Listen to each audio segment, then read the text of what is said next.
आज की क्लास का हमारा टॉपिक होने वाला है इंट्रोडक्शन ऑफ एमपी। तो इंट्रोडक्शन ऑफ एमपी से डील करने के पहले हमें उसके कुछ यहाँ पर स्टेटस को डील करना पड़ेगा कि आखिर उसका जोग्राफिकल स्टेटस क्या है, administrative, political, judicial etcetera. So one by one हम यहाँ पर देख लेते हैं कि अगर हम बात करें जोग्राफिकल स्टेटस की, तो जोग्राफिकल स्टेटस के अंदर क्या क्या पॉइंट्स यहाँ पर आते हैं। तो फर्स्ट ऑफ ऑल इसमें हमें एमपी के जोग्राफिकल एक्सटेंट के साथ डील करना पड़ेगा कि आखिर उसका लैटिट्यूड या फिर उसका लॉन्गिट्यूड जो है वो कहाँ तक जाता है। अदर देन दिस अगर हम बात करें तो जोग्राफिकल एक्सटेंट के अंदर आने वाली चीज़ें क्या रहेंगी, तो एमपी का रेनफॉल किस तरीके का है, कौन सा वो पर्टिकुलर एरिया है जहाँ पर हाईएस्ट रेनफॉल होता है, जहाँ पर कम रेनफॉल होता है। फिर हम डील करेंगे इसके क्लाइमेट के साथ कि आखिर यहाँ का क्लाइमेट कैसा है, कहाँ पर मॉडरेट क्लाइमेट देखने को मिलेगा आपको, कहाँ पर इसका एक्सट्रीम क्लाइमेट देखने को मिलेगा। फिर अगर हम बात करें जोग्राफिकल एक्सटेंट के अंदर, तो आप इसके सेंटर पॉइंट्स के साथ डील कर सकते हो कि एमपी में अगर कुछ स्पेशलिटी है, कहीं से अर्थ का सेंटर पॉइंट जो है वो निकलता है या फिर आपके जो जोग्राफिकल इंडिया है उसका सेंटर पॉइंट कहीं पर लाई करता है, तो उन एस्पेक्ट्स को हम इसमें देखेंगे। फिर बात करें अगर एडमिनिस्ट्रेशन की, तो एडमिनिस्ट्रेशन में क्या क्या कैटेगरीज आने वाली है। तो एडमिनिस्ट्रेशन में हम डील करेंगे कि सबसे पहले तो एमपी में नंबर ऑफ डिवीजन्स जो है वो कितने हैं। तो भाई एमपी के अंदर टोटल नंबर ऑफ डिवीजन जो है वो 10 डिवीजन है। फिर डिवीजन के अलावा और क्या आता है, तो डिवीजन के अलावा आता है नेक्स्ट डिस्ट्रिक्ट्स। डिस्ट्रिक्ट्स की बात करें तो एट प्रेजेंट 2023 में नंबर ऑफ डिस्ट्रिक्ट्स एमपी के अंदर है 53 डिस्ट्रिक्ट। तो टोटल 53 डिस्ट्रिक्ट जो है वो एमपी के अंदर आती है। इसके बाद आ जाता है आपका डेवलपमेंटल ब्लॉक्स। डेवलपमेंट ब्लॉक्स की अगर हम बात करें तो इसके अंदर टोटल नंबर आएगा आपका 313। इसके अलावा होता है आपकी तहसीलें वगैरह, तो वो आपको अराउंड 450 यहाँ पर देखने को मिलेगी। देन ग्राम पंचायत जो कि आपको 24,000 के अराउंड देखने को मिलेगी। ये जो डाटा है ये फ्लक्चुएट करता रहता है, तो वो हमारे लिए इंपॉर्टेंट नहीं है। डिस्ट्रिक्ट और डिवीजन जो है वो इंपॉर्टेंट है। उसके अलावा अगर हम देखें पॉलिटिकल एस्पेक्ट्स, तो पॉलिटिकल एस्पेक्ट जो है वो डील करेगा यहाँ पर नंबर ऑफ सीट्स से कि एमपी का कहाँ पर कितना प्रेजेंटेशन है। कि अगर हम बात करें पॉलिटिकल में, तो पॉलिटिकल के अंदर आपको देखने को मिलेगा कि लेजिस्लेटिव असेंबली के अंदर इसकी कितनी सीट्स आती हैं, देन लोकसभा के अंदर, देन राज्यसभा के अंदर, और पर्टिकुलर अगर कहीं पर कोई रिजर्वेशन प्रोवाइड किया गया है तो उसे भी देखेंगे। जुडिशियल एस्पेक्ट्स की अगर हम बात करें तो यस, हमारे एमपी के अंदर हाई कोर्ट आता है और इस हाई कोर्ट की बेंचेस भी यहाँ पर लाई करती है, तो इनके साथ डील करेंगे। देन अगर हम बात करें इकोनॉमिकल, तो एमपी की इकोनॉमी जो है वो मेनली एग्रीकल्चर पे बेस्ड है। उसके अलावा हमारे यहाँ कई सारे मिनरल्स जो है वो पाए जाते हैं। तो वन बाय वन हम यहाँ पर सारे ही टॉपिक्स को डिस्कस करते हैं। फर्स्ट ऑफ ऑल हम देखेंगे यहाँ पर कि एमपी जो है वो किस किस के साथ अपनी बाउंड्रीज को शेयर करता है। तो एट प्रेजेंट ये मैप जो आप लोग देख रहे हो, ये मैप है यहाँ पर 2023 का, कि एट प्रेजेंट आपके एमपी का मैप जो है वो कुछ इस तरीके से दिखता है। अब बात करें हम यहाँ पर किस किस से ये बाउंड्री को शेयर करता है, तो आप देख सकते हो कि ये वाला जो पर्टिकुलर पोर्शन है यहाँ पर आ जाएगा आपका गुजरात। उसके अलावा अगर हम देखें तो यहाँ पर आ जाएगा राजस्थान, देन इस साइड पर आ जाएगा यूपी, इधर आ जाएगा छत्तीसगढ़ एंड इधर आ जाएगा महाराष्ट्र। तो एट प्रेजेंट एमपी जो है वो अपनी बाउंड्री टोटल कितने नंबर ऑफ स्टेट्स के साथ शेयर करता है, 5 स्टेट्स के साथ शेयर करता है। इधर क्या है, Gujarat, Rajasthan, UP, Chhattisgarh and Maharashtra. But ये बात तो अभी 2023 की है। उसके पहले अगर हम बात करें तो एमपी का फॉर्मेशन हुआ है आपका 1 नवंबर 1956 को।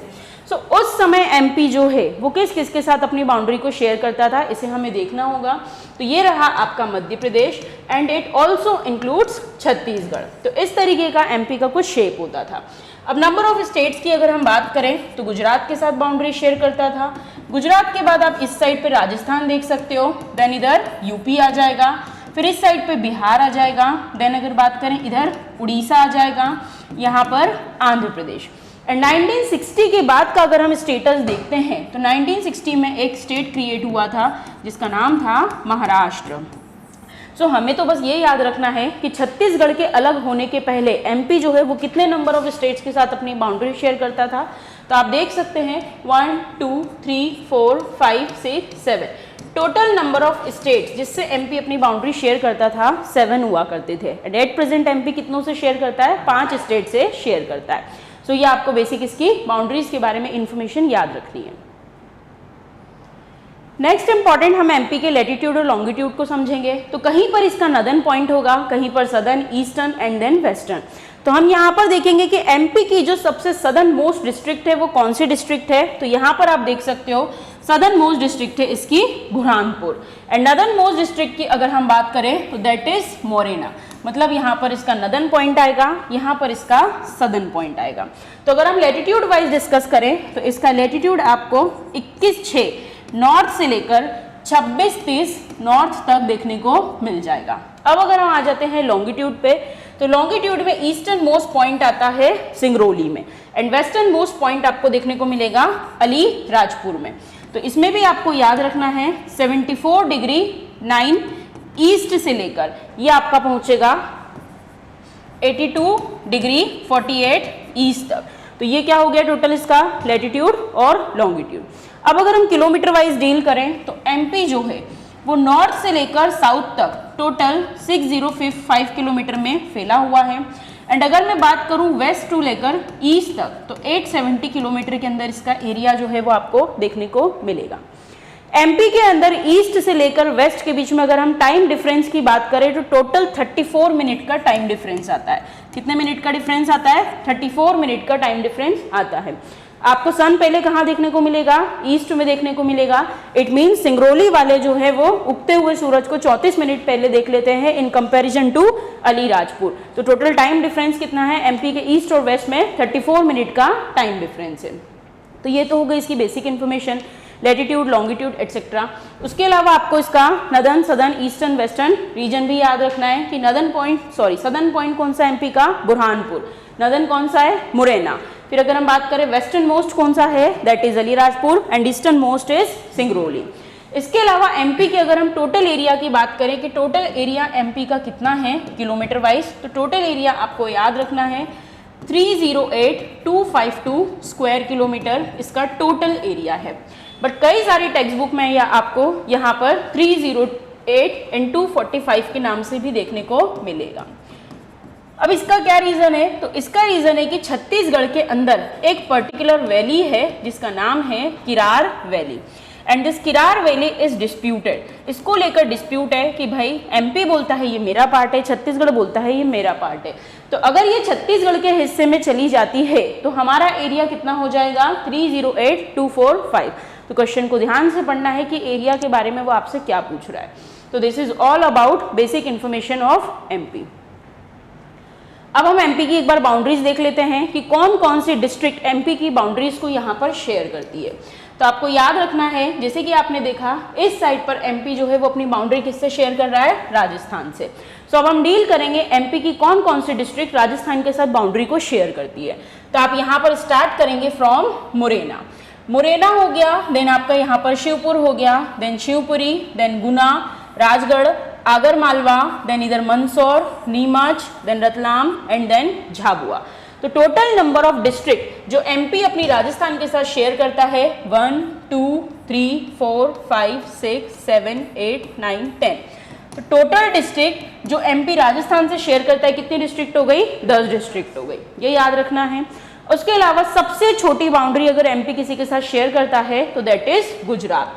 तो झाबुआ एंड अलीराजपुर मात्र 2 डिस्ट्रिक्ट वो कौन से स्टेट के साथ शेयर करता है? गुजरात के साथ शेयर करता है। फिर अगर हम बात करें यूपी, तो यूपी से सबसे ज़्यादा जो है वो यहाँ पर बाउंड्री शेयर करता है। बट अभी रिसेंट में एमपी का एक डेयरी फेडरेशन का एग्जाम हुआ था और उस एग्जाम के अंदर एमपी गवर्नमेंट ने जिस आंसर को सही माना है कि एमपी अपनी सबसे ज़्यादा बाउंड्री किसके साथ शेयर करता है, तो उसमें राजस्थान को एक्सेप्ट किया गया है। तो आपको ध्यान रखना है कि ऑप्शन में क्या क्या चीज़ें दी हुई हैं। अब अगर हम प्रैक्टिकली बात करें किसके साथ शेयर करता है, तो यस यूपी के साथ देखने को मिलेगा। आप देख सकते हो यूपी के साथ स्टार्ट होता है फ्रॉम मुरैना। मुरैना के बाद आपको Gwalior, then Datia, then Shivpuri, Ashoknagar, Sagar, Tikamgarh, Niwari, Chhatarpur, Panna, Satna, Rewa and Rewa के अंदर एक नई डिस्ट्रिक्ट बनी है दैट इज महूगंज।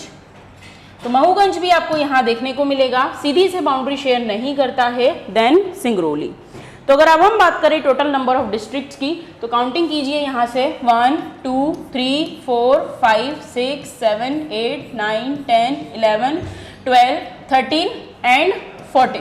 तो 14 डिस्ट्रिक्ट जो है ये यहाँ पर क्या करता है, शेयर करता है। अगर हम किसको इंक्लूड कर दे, महूगंज को, बट अगर वो आपको स्पेसिफिक देता है कि 2021 के अंदर, 2022 के अंदर, तो आप टोटल नंबर ऑफ डिस्ट्रिक्ट कितनी लगाएंगे, 13 लगाएंगे। बट अगर एट प्रेजेंट का पूछेगा तो आप कितनी शेयर करोगे, इसमें 14 करोगे। तो एमपी अपनी सबसे ज्यादा डिस्ट्रिक्ट अगर किसी स्टेट के साथ शेयर करता है तो दैट इज यूपी। अब आ जाते हैं हम यहाँ पर छत्तीसगढ़ के साथ क्या क्या शेयर करता है। तो छत्तीसगढ़ के साथ वो शेयर करता है अपना, यहाँ पर देखो सिंगरौली हो गया, सीधी, शहडोल, अनूपपुर, डिंडोरी एंड देन बालाघाट। अब अगर हम बात करें एमपी के वेबसाइट पोर्टल की, तो उसके ऊपर उसने दे रखा है कि एमपी जो है वो मंडला की जो डिस्ट्रिक्ट है वो किसके साथ बॉर्डर शेयर करती है, यहाँ पर छत्तीसगढ़ के साथ अपनी बॉर्डर को शेयर करता है। ये एमपी की गवर्नमेंट वेबसाइट पे दिया है, तो हम इसी को एक्सेप्ट करेंगे। तो छत्तीसगढ़ के साथ 1 2 3 4 5 6 and including Mandla, total number of district कितनी हो जाएगी आपकी, 7 हो जाएगी। अब आ जाते हैं नीचे महाराष्ट्र से। महाराष्ट्र से कहाँ कहाँ बाउंड्री ये शेयर कर रहा है, तो आप देख सकते हो कि महाराष्ट्र में बाउंड्रीज की शेयर हो रही है फ्रॉम अलीराजपुर। तो अलीराजपुर हो गया, बड़वानी हो गया, देन अगर हम बात करें इस साइड पर आपका west Nimar, Burhanpur, east Nimar, then Betul, Chhindwara, Seoni और बालाघाट। तो यहाँ पर 1 2 3 4 5 6 7 8 और 9 डिस्ट्रिक्ट के साथ ये शेयर कर रहा है। बट अगर भविष्य में छिंदवाड़ा से यहाँ पर पांडुर नाका जो है फॉर्मेशन हो जाता है तो यही डिस्ट्रिक्ट आपकी कितनी हो जाएगी, 10 हो जाएगी। तो ये एमपी की वो डिस्ट्रिक्ट है जो अदर स्टेट्स के साथ बाउंड्री शेयर कर रही है। एक राउंड फिगर में याद कर लो, राजस्थान से कितनी कर रही है, 10 कर रही है, यूपी से कितनी कर रही है, 14 कर रही है, देन छत्तीसगढ़ से कितनी कर रही है, 7 कर रही है, महाराष्ट्र से कितनी कर रही है, 9 और 10 याद रखो, एंड देन अगर हम बात करें गुजरात से मात्र 2 है, दैट इज 2 डिस्ट्रिक्ट। ठीक है भाई, ये तो वो बात हुई जो डिस्ट्रिक्ट बाउंड्री शेयर कर रही है। अब हम बात करेंगे उन डिस्ट्रिक्ट्स की जो बाउंड्री शेयर नहीं करती है। तो टोटल नंबर ऑफ डिस्ट्रिक्ट, या जिसको आप इंटरलॉक्ड डिस्ट्रिक्ट्स भी बोल सकते हो, जो किसी के साथ बाउंड्री को शेयर नहीं करता है। तो एमपी में एट प्रेजेंट ये नंबर जो है वो आपका 17 है कि भाई 17 जिले ऐसे हैं जो किसी भी स्टेट के साथ बाउंड्री को शेयर नहीं करते। बट अगर फ्यूचर में 2 जिले जो कि अभी प्रपोज्ड है बन जाते हैं, फॉर एग्जाम्पल अगर हम बात करें तो उज्जैन से यहाँ पर बनने का चल रहा है किसका, नागदा का, एंड देन अगर हम देखें तो यहाँ पर सतना से बनने का चल रहा है मेहर का।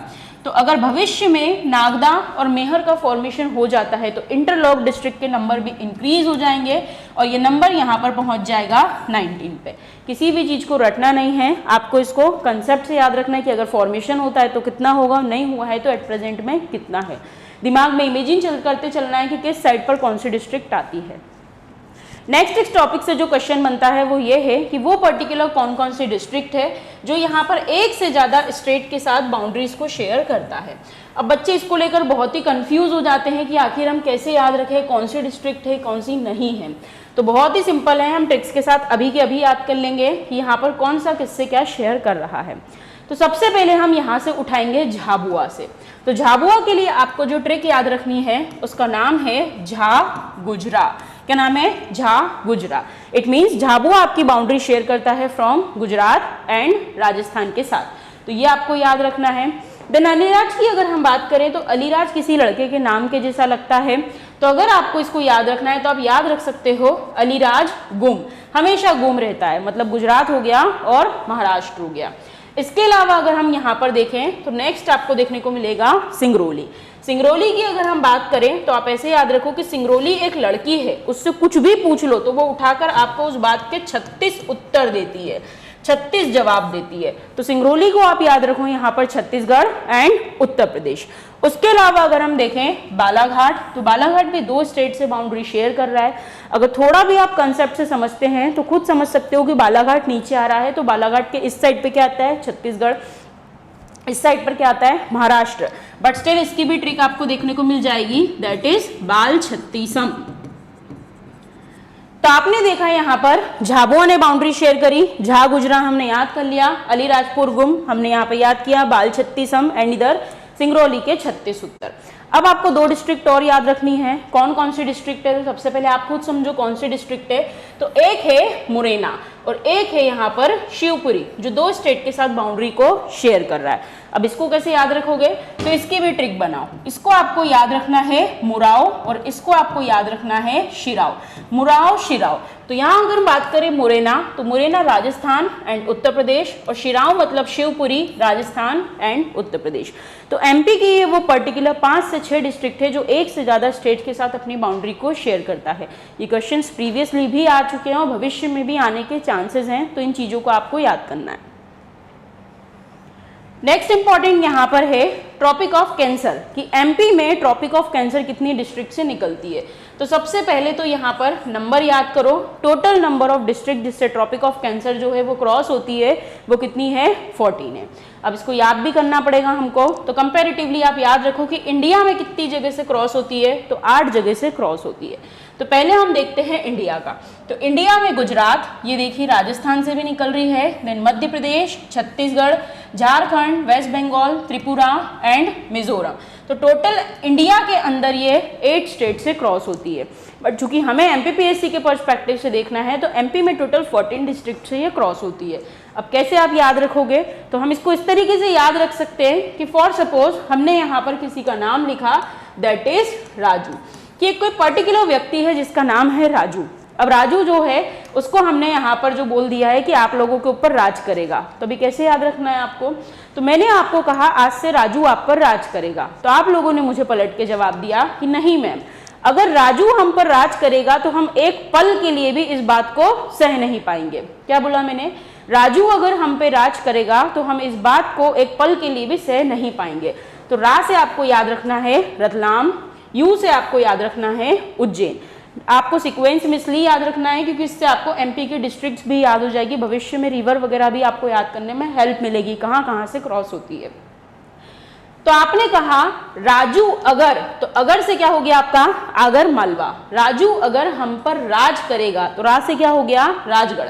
तो इस बात को हम एक पल के लिए, तो पल से क्या हो गया? भोपाल, सह नहीं पाएंगे, तो इससे क्या हो गया? सीहोर। तो पहला स्टेटमेंट आपको याद रखना है कि राजू अगर हम पर राज करेगा तो हम इसे एक पल के लिए भी सह नहीं पाएंगे। तो अब क्या करें? तो राजू को इस बात से बुरा लगा एंड राजू ने आपको इस बात के लिए एक राय दी कि मेरे पास आप सभी के लिए एक राय है। बोले क्या राय है?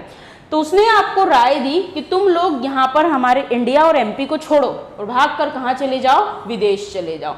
तो राय से क्या हो गया? रायसेन, और विदेश से क्या हो गया? विदिशा। विदेश चले जाओ और वहां जाकर किसी सागर में डूब जाना, तो इससे क्या हो गया? सागर। सागर में डूबकर अपना दम तोड़ देना मतलब दमोह, और फिर भी नहीं मर पाए तो फिर आपको क्या करना है? तो आप चाहो तो जल जाना, जल नहीं पाओ तो चाहो तो कट जाना, मर जाना, बट इस बात को किसी भी हालत में आपको क्या करना है? सहन करना है। तो ये एक स्टोरी थी, सिंपल सी बनाई गई है आपको याद रखने के लिए कि राजू अगर हम पर राज करेगा तो हम इसे एक पल के लिए भी सह नहीं पाएंगे। तो राजू ने आपको राय दी आप विदेश चले जाओ, किसी सागर में डूबकर दम तोड़ दो और तब भी नहीं मरो, तो जलना, कटना, मरना और इस बात को सहन करना। तो ये आपको याद रखना है। तो एमपी में टोटल 14 डिस्ट्रिक्ट से क्या होती है? ट्रॉपिक ऑफ कैंसर क्रॉस होती है। अब आपको कंफ्यूजन हो रहा होगा, इसमें तो शाजापुर भी लिखा है, तो भाई आपको याद रखना है 2013 के अंदर शाजापुर से एक नई डिस्ट्रिक्ट का क्रिएशन हुआ था, दैट वाज आगर मालवा। तो क्वेश्चन को ध्यान से पढ़ना है कि 2013 के पहले एमपी में ट्रॉपिक ऑफ कैंसर कितनी जगह से निकलती थी। अगर उसने 2013 बोला है तो आप शाजापुर को ध्यान रखोगे, बट अगर 13 के बाद बोला है इट मीन शाजापुर इस कैटेगरी में नहीं आएगा। अब कहाँ पर आएगा? आगर मालवा में आएगा। यहाँ तक चीजें क्लियर? ठीक। अब हम यहाँ पर बात करेंगे एमपी की बेसिक इन्फॉर्मेशन से, that is state symbols of MP. तो फर्स्ट ऑफ ऑल अगर हम देखें कि एमपी का स्टेट एनिमल किसे डिक्लेयर किया गया है, तो एमपी के स्टेट एनिमल का नाम है बारासिंगा, जिसी को रेनडियर या फिर स्वैम्प डियर भी बोला जाता है। तो इसी का दूसरा नाम क्या पढ़ना है बच्चों आपको? Swamp dear. अब एक शब्द निकल कर आया डियर, तो आपको याद रखना है कि दो चीजें आपको कंफ्यूज करती है। फर्स्ट ऑफ ऑल होता है डियर और एक होता है आपका एंटीलोप। तो दोनों में आखिर डिफरेंस क्या है? तो अगर हम बात करें डियर की पर्टिकुलर, आप यहाँ पर देख पा रहे हैं, तो डियर जो होता है वो हर साल अपने जो सिंग होते हैं उनको शेड कर देता है, गिरा देता है, और हर साल उसके सिंग दोबारा उग जाते हैं। वहीं कंपैरेटिवली अगर हम बात करें एंटीलोप की, तो एंटीलोप जो होता है वो एक ऐसा एनिमल होता है जिसके सिंग परमानेंट होते हैं। जैसे बचपन से तुम लोग देखते आ रहे हो गाय बैल वगैरह के सिंग होते हैं, सेम टू सेम एंटीलोप का केस होता है। तो एमपी का स्टेट एनिमल कौन सा है? बारहसिंगा है। उसी को रेंडियर या फिर स्वयं डियर भी बोला जाता है। जिस पर्टिकुलर स्पीशी या फिर प्रजाति को ये बिलोंग करता है उसको बोलते हैं ब्रैडरी स्पीशी। क्या बोलते हैं? ब्रैडरी स्पीशी या ब्रैडरी प्रजाति को ये बिलोंग करता है। नेक्स्ट इंपॉर्टेंट है आपको इसका साइंटिफिक नेम। तो अगर हम बात करें साइंटिफिक नेम की, तो इसका साइंटिफिक नेम है रुसवर्स डुआसेली। तो ये आपको याद रखना है कि इसका साइंटिफिक नेम क्या है। इसका ही थोड़ा सा टफ है, बाकी जो भी नाम है उनमें आपको साइंटिफिक नेम छुपा हुआ दिख जाएगा। नेक्स्ट इंपॉर्टेंट इन्फॉर्मेशन, किसे स्टेट एनिमल कब डिक्लेयर किया गया, तो आपको एक ईयर याद रखना है, दैट इज 1981। 1981 के अंदर एमपी गवर्नमेंट ने कई सारी इंपॉर्टेंट चीजें की है, जिसमें 3 चीजों को, फर्स्ट हो गया आपका स्टेट एनिमल। स्टेट एनिमल के बाद अगर हम बात करें state bird and then state tree, इन तीनों को यहाँ पर जो है स्टेट एनिमल या स्टेट बर्ड या स्टेट ट्री का सिंबल या फिर स्टेटस जो दिया गया था वो कब दिया गया था? 1981 में। और क्या इंपॉर्टेंट है इस ब्रैडरी प्रजाति के बारहसिंगा के अंदर, तो भाई जब इसको स्टेट का एनिमल बनाया गया है तो इसको प्रोटेक्ट करना भी बहुत ज़रूरी है। तो इसके प्रोटेक्शन या फिर कंजर्वेशन के लिए प्लान्स चलाए जाते हैं, और स्पेशली उन्हें चलाया जाता है कान्हा किसली नेशनल पार्क में।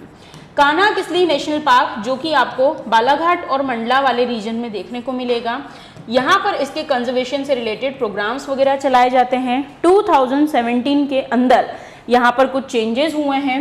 2017 के अंदर कान्हा किसली नेशनल पार्क जो है उसने यहाँ पर भूर सिंह द बारहसिंगा नाम से अपना मैस्कट लॉन्च किया है, सिंबल लॉन्च किया है। तो आपको याद रखना है उसने किसे लॉन्च किया है? भूर Singh the barasingha. Next important है एमपी का स्टेट फ्लावर, कि आखिर इसका स्टेट फ्लावर किसे डिक्लेयर किया गया है, तो वो है व्हाइट लिली। जिस पर्टिकुलर फैमिली को ये बिलोंग करता है उसे लिलियम फैमिली बोला जाता है, एंड इसका साइंटिफिक नेम जो है वो आपको लिलियम कैंडिमम के नाम से यहाँ पर देखने को मिल जाएगा। तो ये अपना स्टेट का फ्लावर है जो एमपी गवर्नमेंट के द्वारा यहाँ पर डिक्लेयर किया गया है। और क्या इंपॉर्टेंट है इसके अंदर, तो ये जो पर्टिकुलर फ्लावर है इसे मेडिसिनल पर्पज से भी यूज किया जाता है। मेडिसिनल पर्पज से इसे यूज किया जाता है। जिन पर्टिकुलर एरिया में आपको ये देखने को मिलेगा, तो आपको ये एमपी के वेस्टर्न एरिया में देखने को मिल जाएगा। तो ये कुछ इंपॉर्टेंट चीजें हैं रिलेटेड टू स्टेट फ्लावर। चलो अब हम आ जाते हैं स्टेट डांस पर, कि एमपी का इंपॉर्टेंट स्टेट डांस कौन सा है, तो दैट इज राई। फोटोग्राफ में आपको लड़की अकेली दिख रही है, बट इट डजंट मीन कि इसे किसी सिंगल परफॉर्मर के द्वारा किया जाता है, ये इसे ग्रुप में किया जाता है। और अगर हम बात करें किन ओकेशन पे किया जाता है, तो जो भी ऑस्पिशियस ओकेशंस होती हैं, लाइक मैरिज हो गया या कोई पर्टिकुलर फेस्टिवल है, तो उसमें जो है स्टेट डांस को परफॉर्म किया जाता है। ये जो स्टेट डांस है ये पर्टिकुलर जिस एरिया के लिए फेमस है, that is Bundelkhand. But Bundelkhand के अलावा ये मतलब नहीं है ये कहीं और नहीं होता है। बुंदेलखंड के अलावा आपको ये बघेलखंड वाले रीजन में भी देखने को मिल जाएगा। अब स्टेट डांस की अगर हम बात करें कि राई के बारे में क्या स्पेशलिटी है, तो कोई भी इंपॉर्टेंट ओकेशन हो जब तो इसे परफॉर्म किया ही जाता है। इसमें जो परफॉर्मर्स होते हैं उन परफॉर्मर्स को पर्टिकुलर नेम के साथ बुलाया जाता है। कि अगर मैं बात करूँ परफॉर्मर्स को क्या बोलते हैं, तो परफॉर्मर्स को बेढ़नी बोला जाता है, साथ ही साथ इन्हें विदूषक भी बोला जाता है। और क्या इंपॉर्टेंट है भाई इसके अंदर, तो इसके अंदर नेक्स्ट इंपॉर्टेंट है कौन कौन से इंस्ट्रूमेंट्स का यूज किया जाता है। बढ़िया इसको बजाकर यहाँ पर जो है परफॉर्म करते हैं। तो इंस्ट्रूमेंट्स की अगर हम बात करें तो बघेलखंड वाले रीजन में अगर हम इंस्ट्रूमेंट की बात करें तो बघेलखंड वाले इसको ढोलक के साथ परफॉर्म करते हैं।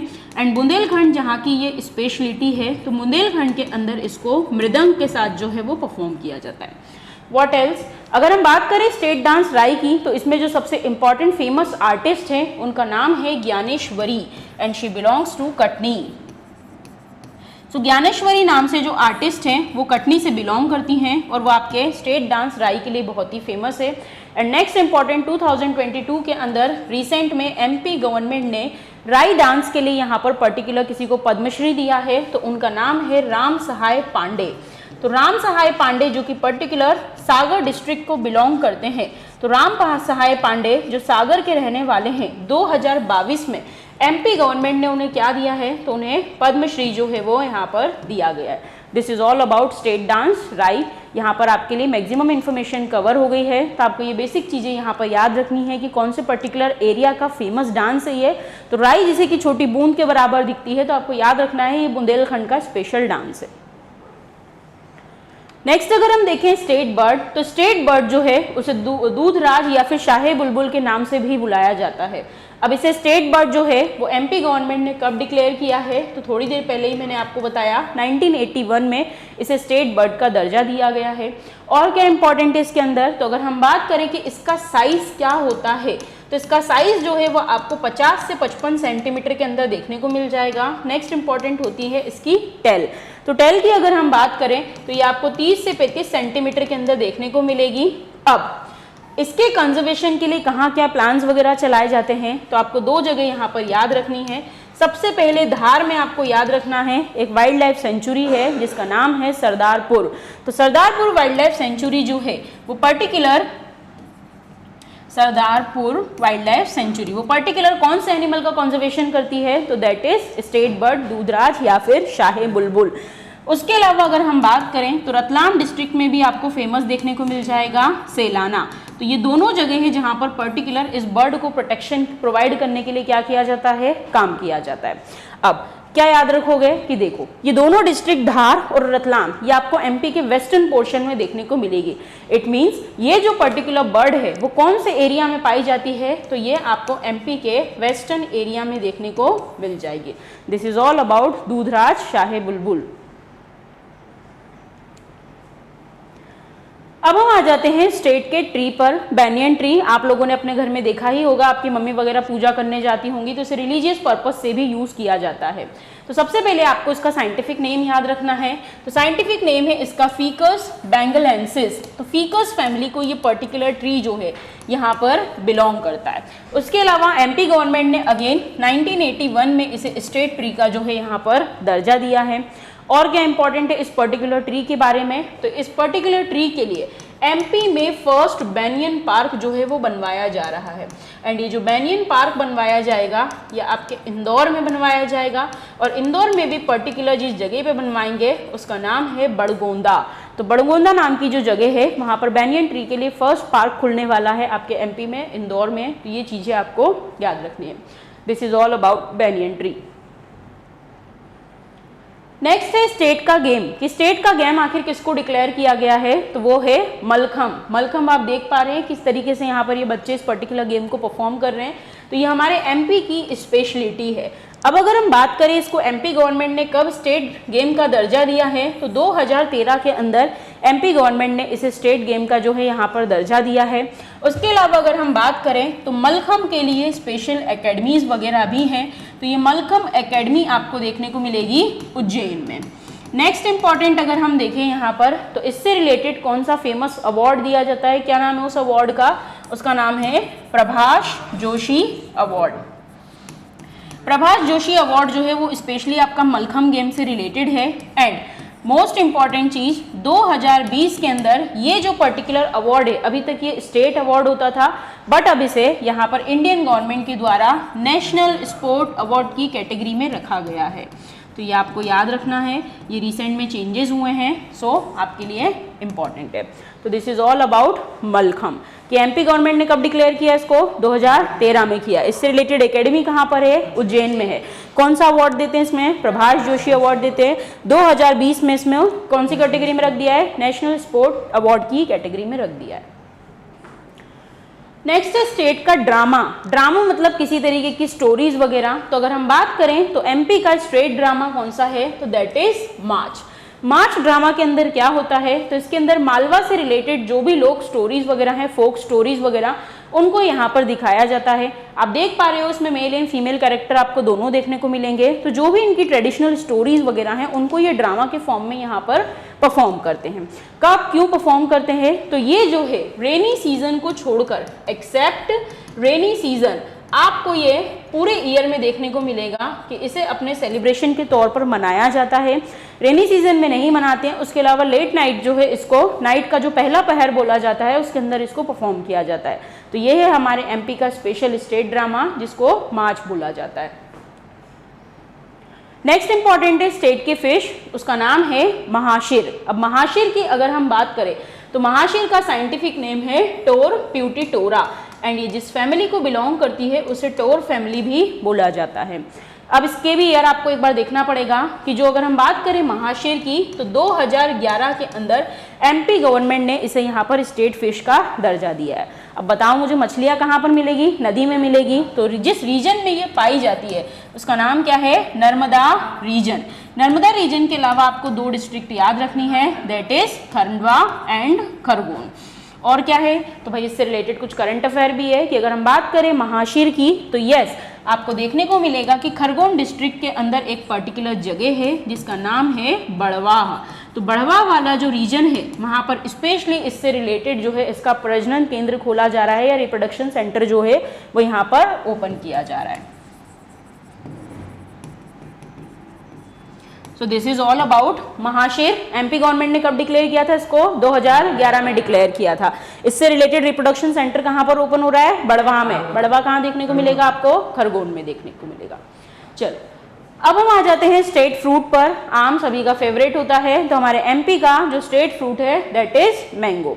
अब मैंगो की अगर हम बात करें तो सिर्फ हमें मैंगो याद नहीं रखना है, हम इतनी बड़ी एग्जाम की तैयारी कर रहे हैं तो आपको इससे रिलेटेड कुछ अन्य चीज़ें भी याद रखनी है कि मैंगो की अगर हम यहाँ पर बात करें तो मैंगो जो है सबसे पहले इसका साइंटिफिक नेम आप लोगों ने 9th में 10th में अपनी साइंस की टेक्स्ट बुक में पढ़ा होगा। इसे क्या बुलाया जाता है? Mangifera indica. तो फर्स्ट ऑफ ऑल ये क्या है? इसका साइंटिफिक नेम है। हमारी एमपी गवर्नमेंट ने इसे अपना स्टेट फ्रूट का दर्जा दिया है। तो हमारे यहाँ कोई स्पेशल इसकी प्रजाति पाई जाती होगी, तो अगर हम बात करें इसकी कौन सी स्पेशल प्रजातियां पाई जाती है तो हमारे यहाँ पाई जाने वाली फेमस प्रजाति का नाम है नूरजहां। अब ये जो नूरजहां है ये कहाँ मिलेगी? तो ये आपको मिलेगी अलीराजपुर में देखने को। तो नूरजहां किस्म के जो आम पाए जाते हैं एमपी में वो कहाँ मिलते हैं? अलीराजपुर में मिलते हैं। आम बहुत ही सुंदर दिख रहा है, तो याद रखो एक प्रजाति और है जिसका नाम है सुंदरजा। ये सुंदरजा कहाँ देखने को मिलेगी? रीवा में देखने को मिलेगी। अब इतनी किस्म के आम पाए जा रहे हैं तो इस पर रिसर्च करनी भी बहुत ज़रूरी है। तो मैंगो से रिलेटेड आपको रिसर्च सेंटर जो देखने को मिलेगा वो रीवा के गोविंदगढ़ में देखने को मिलेगा। तो रीवा के गोविंदगढ़ में क्या मौजूद है? यहाँ पर मैंगो रिसर्च सेंटर। तो ये तो हो गई भाई बेसिक इन्फॉर्मेशन। अब करंट में क्या है इससे रिलेटेड, तो आपको याद रखना है यहाँ पर कि एक जापानी किस्म का दुनिया का सबसे महंगा किस्म का आम आया है जिसका नाम है टाइयो नो टोमेगो। तो ये जो टाइयो नो टोमेगो नाम का आम है ये जापानीज किस्म का आम होता है और दुनिया का सबसे महंगा आम है। तो हमें क्या काम है इससे? हमें इससे ये काम है कि इसका प्रोडक्शन हमारे एमपी में जबलपुर में स्टार्ट हो रहा है। तो this is all about state fruit that is mango. Next यहाँ पर इंपॉर्टेंट है एमपी की स्टेट क्रॉप का दर्जा किसको दिया गया है? तो भाई हमारे एमपी को ही सोया स्टेट बुलाया जाता है। तो हमारी स्टेट क्रॉप कौन सी हो गई? सोयाबीन हो गई। उसके अलावा अगर हम देखें इसका साइंटिफिक नेम क्या है तो लेग्यूमिनस प्लांट होता है। यहाँ पर इसको ग्लाइसिन मैक्स के नाम से बुलाया जाता है। ये क्या है? इसका साइंटिफिक नेम है। एमपी जो है वो सोया प्रोडक्शन में आपको हमेशा अव्वल नंबर पर देखने को मिलेगा। अब आपको क्या याद रखना है? तो सोयाबीन की प्रजातियों के नाम आपको बता देती हूँ कौन कौन सी स्पीशी होती है। तो सोयाबीन में हम लोग बहुत ही समृद्ध है, सोयाबीन की कोई कमी है क्या? हमको नहीं है। तो सोयाबीन की प्रजाति का नाम है समृद्धि। क्या नाम है? समृद्धि। तो समृद्धि जो है वो किस चीज का नाम है? यहाँ पर सोयाबीन का। उसके अलावा अगर हम बात करें तो प्रतिकार, ये भी इसकी एक स्पीशी है। देन अगर हम बात करें अलंकार, देन अहिल्या, तो ये सब जो है यहाँ पर आपको किसकी वैरायटी देखने को मिलेगी? सोयाबीन की वैरायटीज देखने को मिलेगी। इसका साइंटिफिक नेम, इसकी कौन कौन सी स्पीशीज हैं, एंड एमपी को सोया स्टेट बोलते हैं, ये इन्फॉर्मेशन आपको याद रखनी है। अब आ जाते हैं हम स्टेट एम्बलम में। स्टेट एम्बलम की अगर हम बात करें तो जैसे कि आपको यहाँ पर कुछ चीजें इंडिया के एम्बलम से कॉमन देखने को मिल रही है, दैट इज अशोक स्तंभ। किसके अंदर एक लायन का पिक्चर जो है वो आपको दिख रहा है। और क्या स्पेशलिटी है एमपी के स्टेट एम्बलम में? तो आपको कुछ चीजें यहाँ पर याद रखनी है कि फर्स्ट ऑफ ऑल अगर हम बात करें इसमें नंबर ऑफ स्तूपास, कितने स्तूपास दे रखे हैं? तो 24 आपको इसके अंदर स्तूपास देखने को मिल जाएंगे। उसके अलावा कोटेशन में क्या लिखा है? मध्य प्रदेश शासन लिखा है और सत्यमेव जयते लिखा हुआ है। उसके अलावा इसके अंदर क्या इंपॉर्टेंट है? तो 2 क्रॉप्स के आपको डिस्कशन देखने को मिलेंगे। तो याद रखना है बच्चों, इसमें पहली क्रॉप कौन सी है? वीट, और दूसरी कौन सी है? पैडी। तो ये इंपॉर्टेंट है। उसके अलावा है इसका कलर, कि अगर हम बात करें तो बीच में कौन सा कलर देखने को मिलेगा आपको, ग्रीन कलर देखने को मिलेगा। ये ग्रीन कलर आखिर क्या दिखाता है, तो ये हमारे एमपी स्टेट की अपॉर्चुनिटीज को यहाँ पर दर्शाता है और उसके लिए हमेशा हमें यहाँ पर प्रमोट करता है। कौन सी ट्री का डिस्क्रिप्शन आपको इसमें देखने को मिल रहा है, दैट इज बेनियन ट्री। तो याद रखोगे आज से आप लोग कि एमपी के स्टेट एम्बलम कंसिस्ट ऑफ क्या क्या चीजें उसके अंदर, 24 स्तूपाज हैं, बेनियन ट्री है, अशोक स्तंभ है, लायन का साइन है, ग्रीन कलर है जो अपॉर्चुनिटीज को दिखाता है, 2 क्रॉप्स है जिनका नाम क्या है, wheat and paddy. Next important है एमपी का स्टेट सॉन्ग। भाई जैसे इंडिया का कोई सॉन्ग होता है तो एमपी को भी अपना स्टेट सॉन्ग बनाना पड़ेगा। तो हमारे एमपी का जो स्टेट सॉन्ग है दैट इज मध्य प्रदेश गान, मेरा मध्य प्रदेश। इसको आप जब भी अच्छे से पढ़ोगे तो आप देखोगे इसके अंदर एमपी का पूरा डिस्क्रिप्शन आपको देखने को मिलेगा कि एमपी के पास क्या क्या है, नर्मदा नदी है, कौन कौन से माउंटेन्स है, किस चीज़ में हम लोग बहुत ही सफल हैं, तो पूरी उसी की डिस्क्रिप्शन, उसी की बड़ाई दी हुई है। अब आखिर ये गान जो है वो किसके द्वारा लिखा गया है, तो इसके राइटर हैं महेश श्रीवास्तव। इस गान को जो है यहाँ पर कब डिक्लेयर किया गया था, तो उसकी डेट एक बार देख लेना, दैट इज 26 जुलाई 2011 को एमपी का स्टेट सॉन्ग जो है उसे डिक्लेयर किया था। अदर देन दिस आपको याद रखना है कि सॉन्ग के लिए पर्टिकुलर म्यूजिक जो है वो किसने प्रोवाइड किया है, तो उनका नाम है आदर्श श्रीवास्तव। आदर्श श्रीवास्तव ने इसके लिए म्यूजिक दिया था और उनकी हेल्प की गई थी बाय सुनील झा।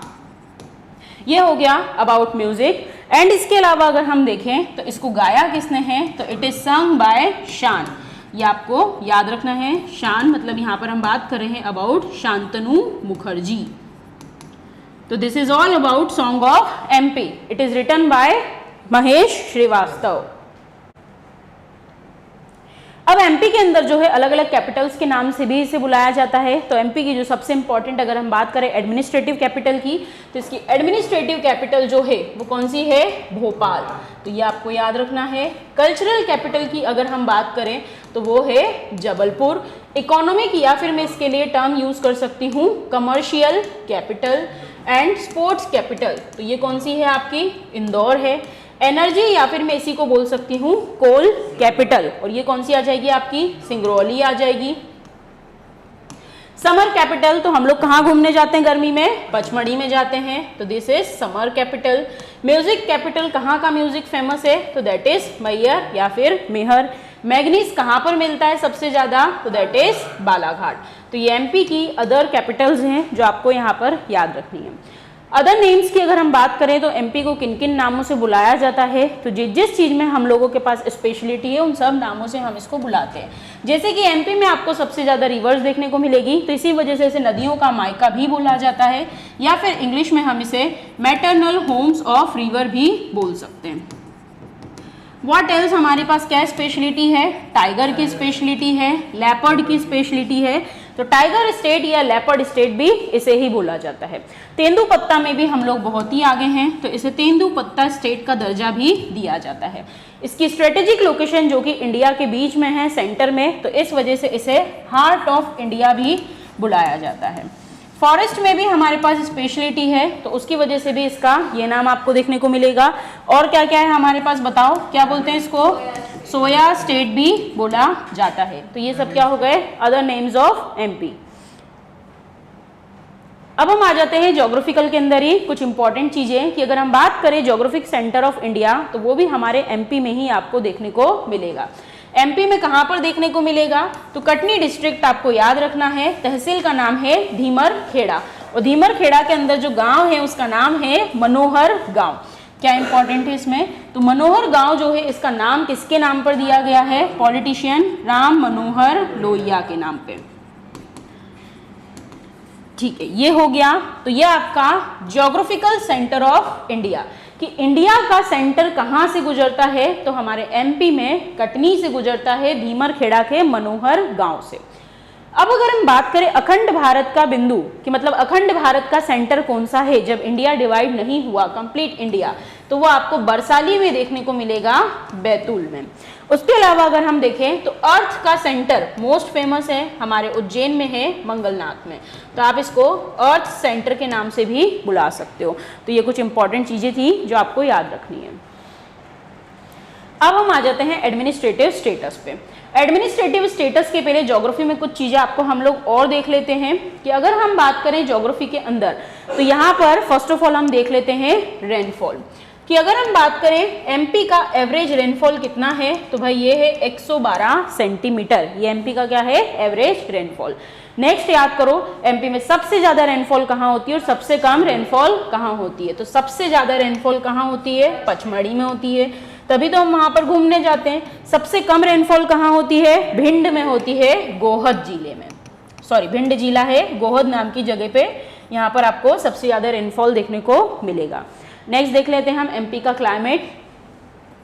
तो फर्स्ट ऑफ ऑल अगर हम एमपी की बात करें तो बच्चों अपने यहाँ से कौन सी लाइन निकलती है? Tropic of cancer. तो हमारा क्लाइमेट कैसा हो गया? ट्रॉपिकल क्लाइमेट, और सब ट्रॉपिकल क्लाइमेट भी उसे बोला जाता है।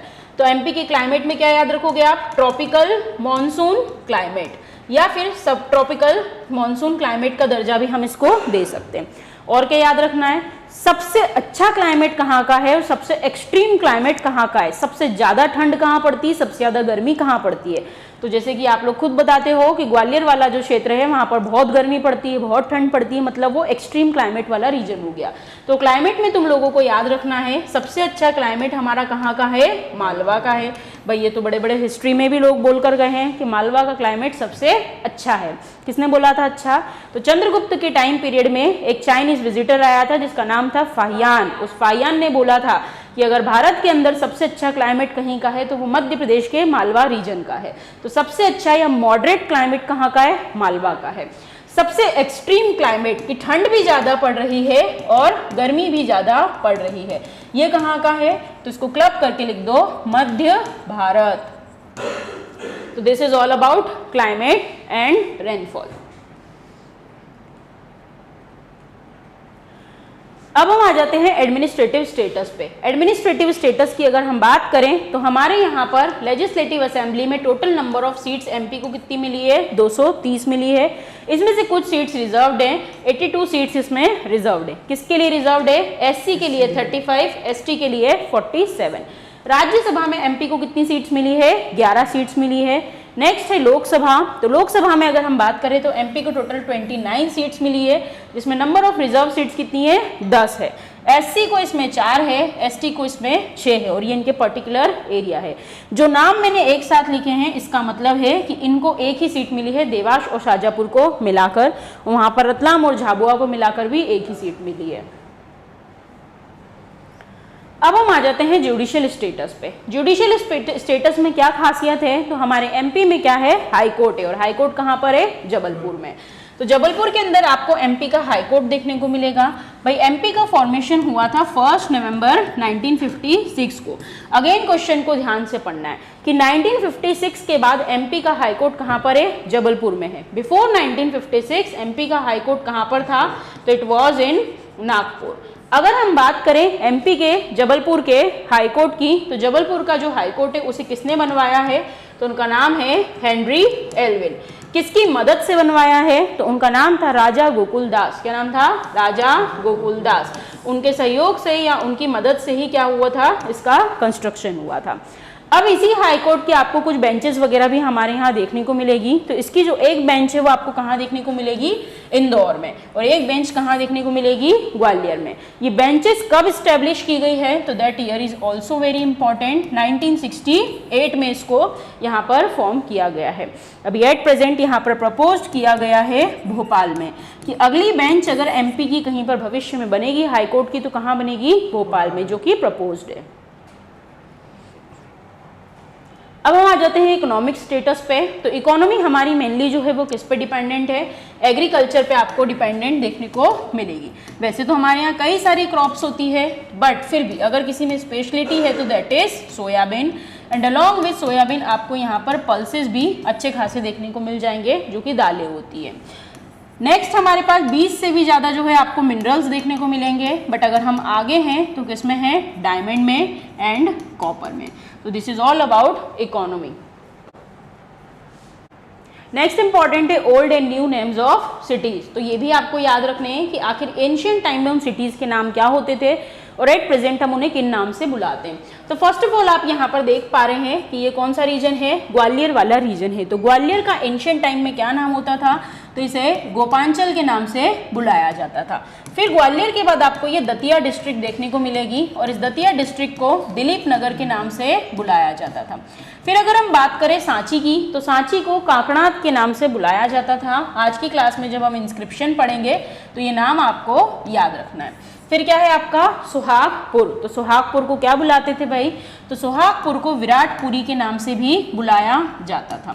अमरकंटक की अगर हम बात करें तो अमरकंटक को आम्रकूट के नाम से बुलाते हैं।